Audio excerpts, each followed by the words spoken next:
परत एकदा good morning सर्वांना। तर आत्ता आपण आहोत आरेवारे बीचला आणि हा पूर्ण एक बेल्ट आहे, पट्टा आहे पूर्ण। आणि आपण आता या व्ह्यू पॉईंटला उभा आहे।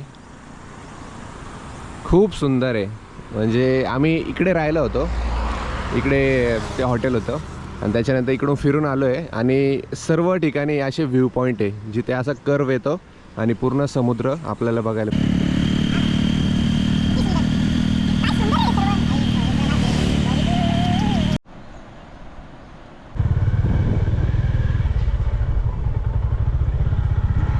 आपण आत्ता बघायला आलो आहोत एक जहाज, जे की रत्नागिरीच्या बीचवर आहे आणि जुनं जहाज आहे, वर्किंग नाही आहे तेच बघायला आलो आहे। आता बघू ते आहे की नाही, ते लोकेशन तर हेच दाखवतं आहे, गुगल मॅपवरनं आलो आपण। आणि ते जहाजचे मलबे इथे आहे आणि ते स्क्रॅप केलेलं आहे, ते जहाज पूर्ण स्क्रॅप करण्यात आला आहे। आपण जस्ट बघू शकतो, हे बघा आपला पचका झालेला आहे। आपला असं अशा पद्धतीने आपला एकदम घाण पचका झालेला आहे। पूर्ण स्क्रॅप केलेलं आहे त्यांनी, तेच कामं चालू स्क्रॅप करायचे। 5 मिनिट हे हे हे हे हे थोडं लेट, हे 5 मिनिट आधी यायला लागत होतं। 5 मिनिटाचं आम्ही आलो असतो ना, थोडा तरी बघायला मिळाला असतं, जहाजाचा बेस तरी बघायला मिळाला असता। पण आता काय सर्व स्क्रॅप झालं, जाऊ द्या।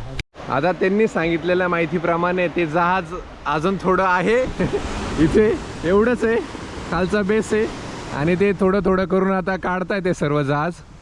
साखळीची साईज बघ ना केवढी, आणि पूर्ण स्क्रॅप करताय ते लोखंड वगैरे। तर जहाज तर नाही बघायला मिळालं, तुम्ही JCB बघा आता।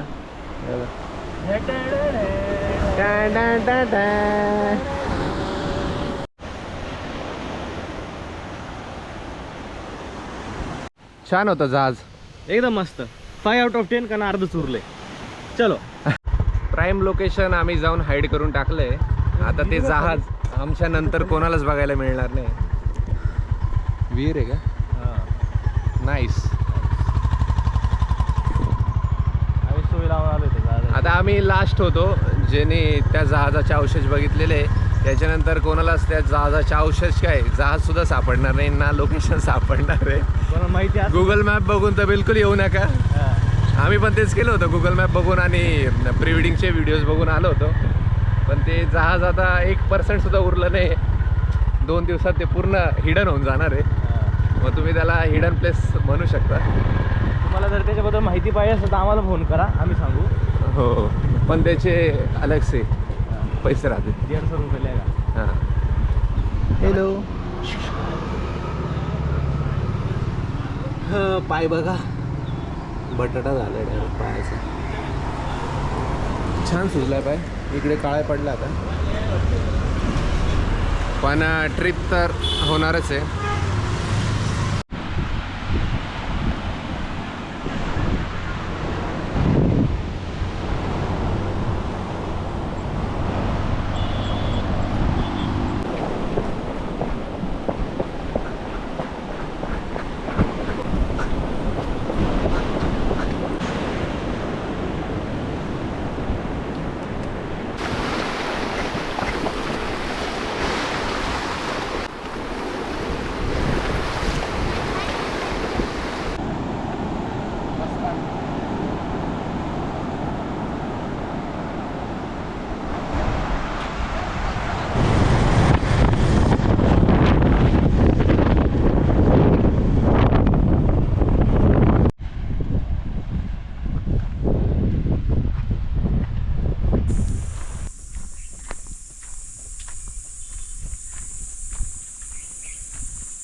हे तेच ठिकाण आहे जिथे एका वाघाला पकडायला 600 कुत्रे आली होती।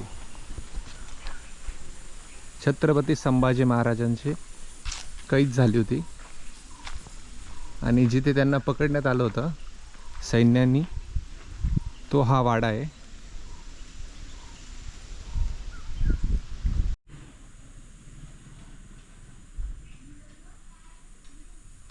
पुढं काहीतरी असं गार्डन टाईप काहीतरी असणार आहे। हे बघ, हे जे कॉलम आहे ना, हे पडलेले, हा पूर्ण मोठा वाडा असेल, कारण याचे अवशेष बघ नाही, बघ हे सर्व प्लिंथ आहे पूर्ण, आणि हा एवढा राहिलाय फक्त. एवढं राहिलंय. इथं खोल्या वगैरे असतील, पुढे ते सुशोभीकरण असणार आहे काहीतरी तेवढ्या भागात बघा. हे बाई दगडी स्तंभ वगैरे पूर्ण आहे. आणि एक वाईट वाटतं रे की सगळं एरिया मॉमेडियन पूर्ण. हो, म्हणजे जिथून तिथून सर्व घरं पण आहे. सगळं त्यांचं. सर्व घरं ऑलमोस्ट म्हणजे बंगले आहेत. 90% इथले घरं सर्व मॉमेडियन आहे. मोठे मोठे बंगले आहेत त्यांचे. मोठे मोठे बंगले डायरेक्ट. आणि हा एक पडका वाडा फक्त त्याच्या.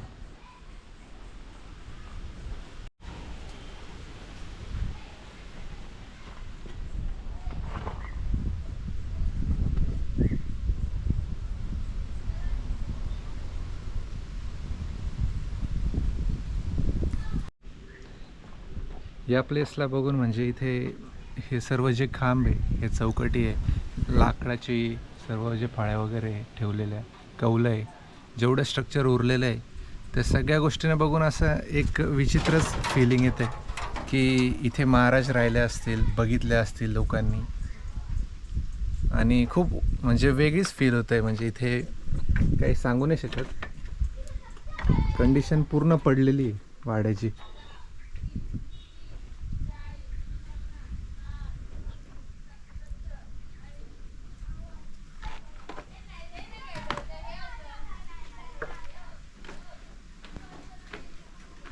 हा एक बाकडा आहे इथे.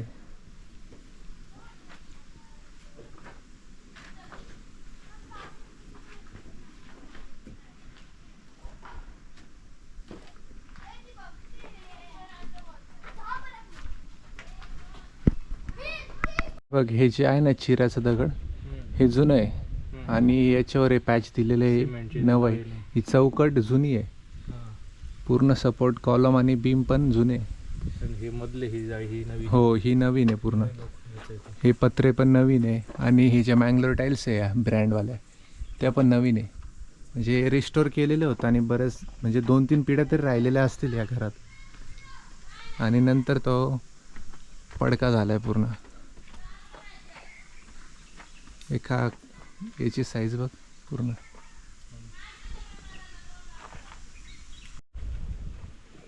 चांगली खोल. ते वाड्याच्याच बाजूला एक विहीर आहे, बरीच खोल आहे ती पण. आणि इकडे एक मंदिर आहे पुढे. त्या वाड्याच्या थोडंच पुढे आल्यावर आहे ना, इथे कर्णेश्वर मंदिर आहे, जिथे संभाजी महाराजांची, छत्रपती संभाजी महाराजांची लढाई झाली होती. ते ही प्लेस आहे ती पूर्ण.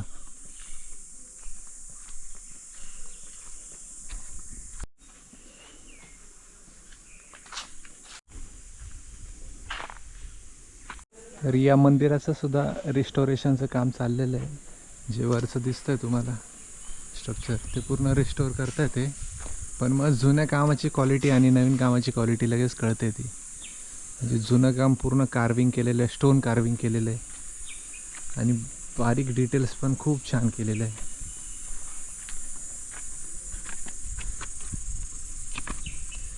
हे एवढ्या बारीक डिटेल्स आहे दगडामधल्या.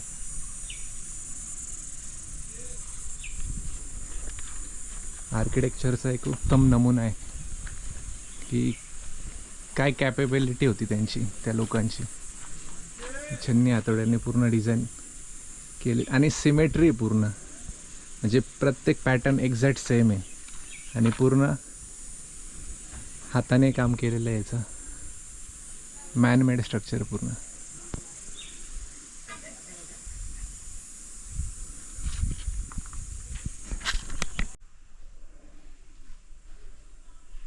तर माझा डाव्या साईडचा पाय फ्रॅक्चर होण्यामागचं कारण असं आहे की सकाळी आम्ही बीचवर डे 2ला हाय टाईड चालू होत्या. हाय टाईडमध्ये आम्ही गेलो स्विमिंगला आणि स्विमिंगमध्ये जोशमध्ये एकदम मोठी लाट आली.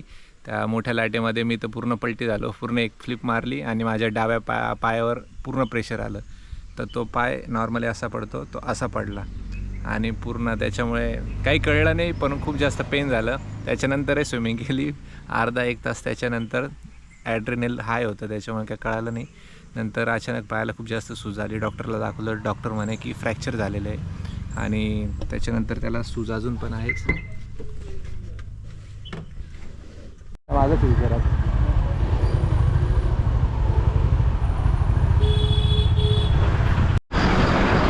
आपल्या कोकण ट्रिपचा लास्ट स्पॉट आहे हा सावित्री ब्रिज. 2016मध्ये याच ब्रिजवर ॲक्सिडेंट झाला होता. जी बस पुरामध्ये वाहून गेली होती, इथे कोसळली होती खाली.